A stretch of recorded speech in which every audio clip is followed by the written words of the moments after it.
Okay, let's dive right into this. When you hear the names Romeo and Juliet, what immediately comes to mind? Well, for hundreds of years, we've held them up as the ultimate romantic icons, right?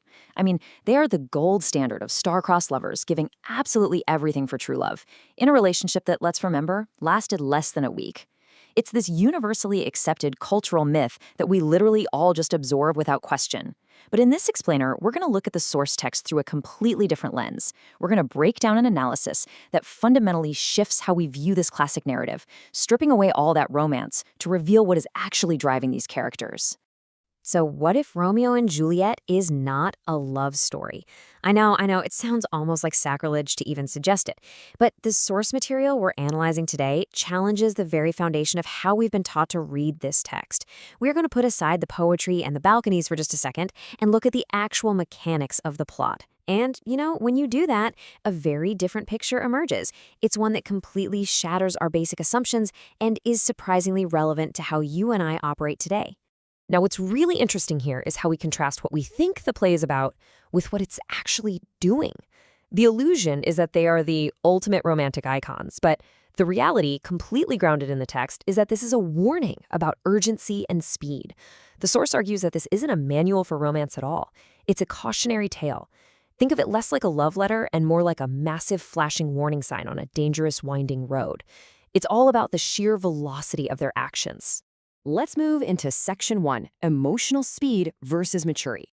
Let's see how this builds, because this sequence right here is the engine of the entire tragedy. Step 1, they fall in love instantly. Step 2, absolutely everything that happens afterward happens entirely too fast. And Step 3, because of that speed, their decisions are highly impulsive.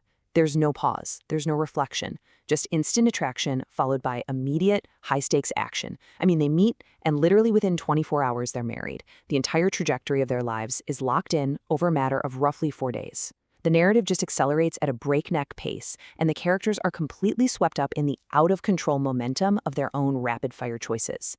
Now, it's absolutely crucial to make a distinction here. The source isn't saying that what they felt wasn't real. Actually, scratch that. Their emotions are entirely genuine.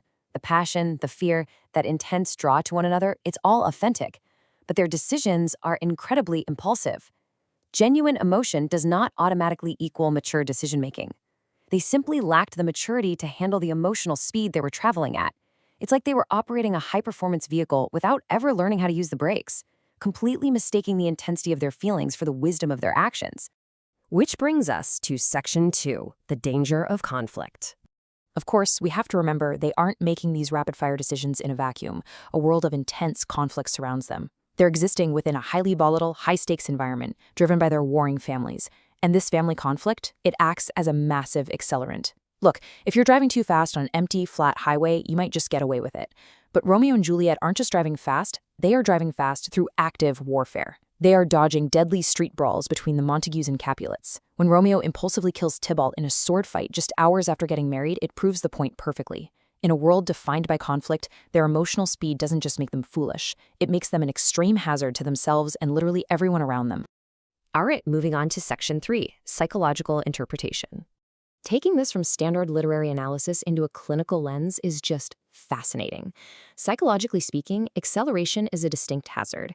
It's defined as the act of moving through genuine emotions with reckless urgency, bypassing mature decision-making. By grounding the text in psychology, we suddenly see that their core problem isn't love at all. Love isn't the fatal flaw here.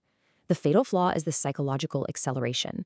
They feel something profoundly real, but instead of processing it, they instantly convert it into urgent, irreversible action. They just completely bypass all the cognitive checkpoints that maturity usually provides. And this brilliantly illustrates the core of it. Tragedy does not come from hatred. It comes from acceleration. Let that sink in. For centuries, we've blamed the tragic ending on the hatred between the Montagues and the Capulets, but this analysis completely dismantles that myth. The hatred, that was just the scenery. The acceleration was the actual weapon. It was the sheer velocity of their impulsive actions that ultimately sealed their fate. And that leads us to Section 4, Modern Relationship Parallels. Now you might be wondering, why does a 400-year-old play analyzed through this specific psychological lens even matter to us today? Well, because this phenomenon is far from extinct. Historically, falling in love instantly maps directly to our modern culture of instant digital connections, swiping right and just diving in head first.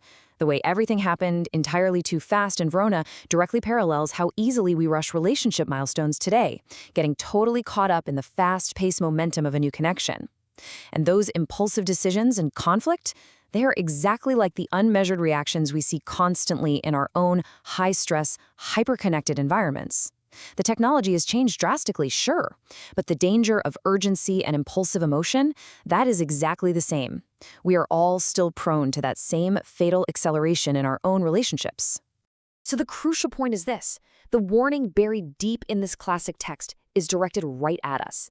In a world that constantly demands speed, are your emotional decisions moving too fast to survive the crash? It is incredibly easy to get swept up in the velocity of our own lives, right? Substituting urgency for true intimacy and speed for actual maturity. The next time you feel that reckless emotional urgency taking over, remember the real lesson hidden within the story. It's not just about how deeply you feel. It's about having the maturity to recognize your own speed and knowing exactly when to tap the brakes. Thank you so much for joining me for this explainer. I hope it gave you a completely new perspective on a classic, and I'll catch you on the next one.